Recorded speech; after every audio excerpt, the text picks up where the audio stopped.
يوم عرفة ده يومك. طبعا في صيام يكفر السنة الماضية والمقبلة، مش هنتكلم في الصيام لأن يوم عرفة صيام خلاص، ده شيء أساسي. عندك يوم عرفة من الظهر لغاية المغرب يومك، تليفونك مقفول، محدش يعرف يجيبك، ما تكلمش حد. اليوم ده هو والله العظيم من حرم هذا اليوم فقد حرم الخير كله. المحروم يوم عرفة من حرم فضل الله ورحمة الله. اليوم ده ادعي ربنا فيه دعاء المضطر. يعني ايه دعاء المضطر؟ يعني واحد غرقان بيقول له يا رب الحقني، يا رب انا ضايع، يا رب انا متبهدل، يا رب انا حيران، انا تايه، يا رب من كثرة الذنوب والمعاصي اللي انا عملتها انا قلبي مات، يا رب احيي لي قلبي. انت محتاج ان ربنا يحيي لك قلبك. يا رب اصلح لي قلبي، يا رب اشرح صدري، يا رب يسر امري، يا رب اغفر لي ذنبي.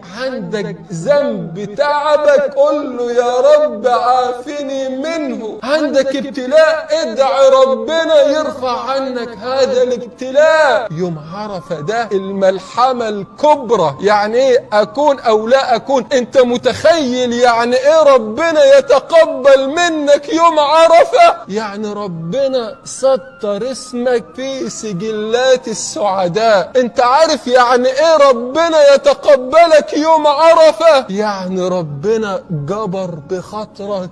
عارف يعني ايه ربنا جبر بخاطرك؟ يعني لن تشقى بعدها ابدا. استعدوا يا جماعة للملحمة الكبرى، اخطر ساعات هتعدي عليك الساعات اللي جاية دي. يا رب يا رب يفتح عليك.